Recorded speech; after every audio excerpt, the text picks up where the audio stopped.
नाज़रीन मेहरान टीवी में भलीकार मां मुबशर सोलंगी ऐं मां आहियां पेरिया गुल। सब खां पहिरीं हिकु नज़र हेडलाइंस ते।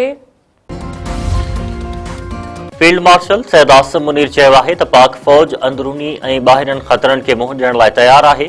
क़ौमी सलामती ते का बि ज़रब अचण न ॾींदासीं। पाक फौज इंतहा पसंदी नज़रिए हाइब्रिड मुहिम ऐं दुश्मननि जे इरादनि खे नाकाम बणाए छॾींदी।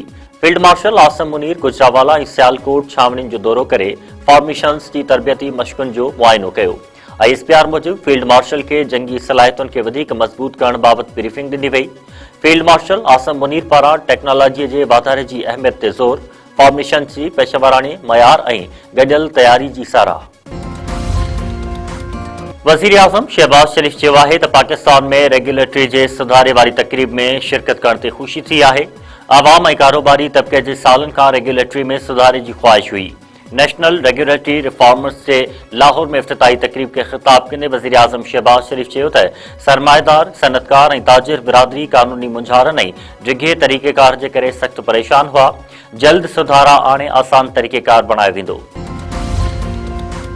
नाणे वारे वफ़ाक़ी वज़ीर मोहम्मद औरंगज़ेब चयो आहे त सीड़पकार दोस्त पॉलिसियुनि सबबि मईशत मज़बूत थी आहे। सीड़पकारनि ऐं सनतकारनि जो एतमाद वधियो आहे।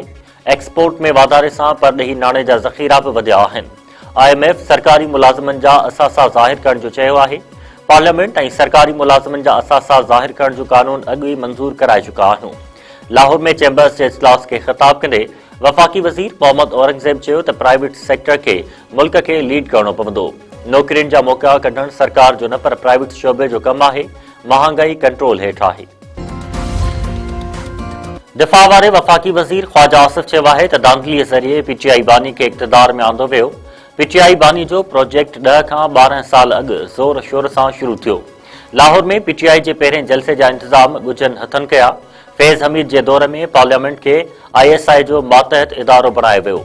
अॼु बि साज़िशी अंसर PTI खे आणण जी कोशिश करे रहिया आहिनि।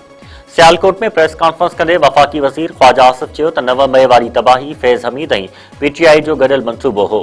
फैज़ हमीद ख़िलाफ़ वधीक केस रहियल आहिनि, जिन में कानूनी कार्रवाई थियणी आहे। 9 मई जो केस बि हलंदो। FC हेडक्वार्टर ते ख़ुदकश हमले में मुलविस दहशतगर्द नेटवर्क जी सुञाणप। जांच अख़्तियारियुनि जो चवणु आहे त आपघाती बमबार हिकु पाबंदी मड़ियल दहशतगर्द तंज़ीम सां लाॻापियल आहे। ख़ुदकश बमबार कुझु ॾींहं पेशावर में तरसिया। जांच अख़्तियारियुनि जो चवणु आहे त FC हेडक्वार्टर ते हमले सां लाॻापियल केस जे सिलसिले में हिन वक़्त ताईं 150 खां वधीक माण्हुनि खां पुछा गछा कई वई आहे।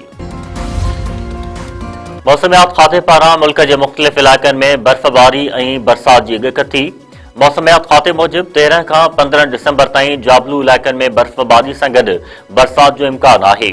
सुभाणे खां 2 ॾींहनि ताईं रावलपिंडी ऐं इस्लामाबाद में बरसात ऐं बर्फ़बारी थियण जी ॻक थी। चित्राल, दीर, सवात, शांगला समेत ॿियनि ज़िलनि में अॼु खां 15 दिसंबर ताईं बरसात ऐं बर्फ़बारी जो इम्कान। मौसमियात खाते पारां बर्फ़बारी सबबि नारान, कागान समेत मथाहिन वारनि इलाइक़नि में लैंडस्लाइडिंग जो बि ख़दशो ज़ाहिर। पेट्रोलियम शयुनि जे अघनि में वॾी घटिताई जो इम्कान।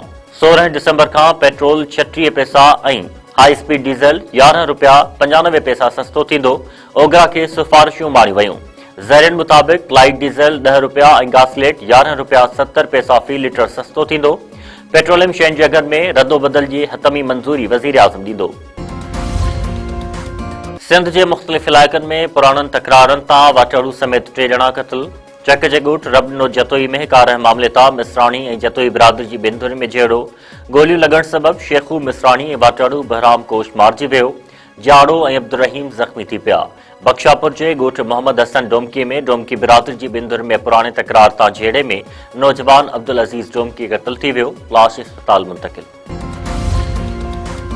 दादू वेझो ॿियनि जे टक्कर में मोटरसाइकिल सवार हिकु ॼणो फौत। मखदूम बिलावल थाणे जी हद में थियल हादसे में मोटरसाइकिल सवार न्याज़ अली बबर ज़ख़्मी थी पियो। ज़ख़्मी न्याज़ बबर इस्पताल में ज़ख़्मनि जा सूर न सहंदे दम ॾिनो।